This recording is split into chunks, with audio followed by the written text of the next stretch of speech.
माझं Solapur news channel. Ahmednagar शहराचं नाव अहिल्यानगर करण्याचा मोठा निर्णय राज्य मंत्रिमंडळाच्या बैठकीत घेण्यात आला।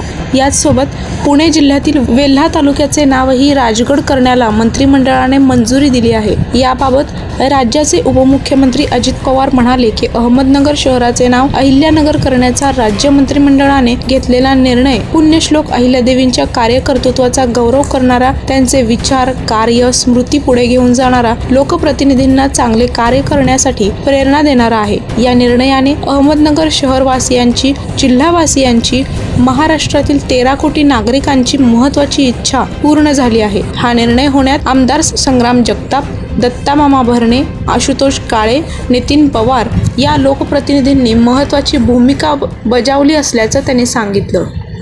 माझं सोलापूर न्यूज चॅनल लाईक करा, शेअर करा आणि सबस्क्राइब करायला विसरू नका।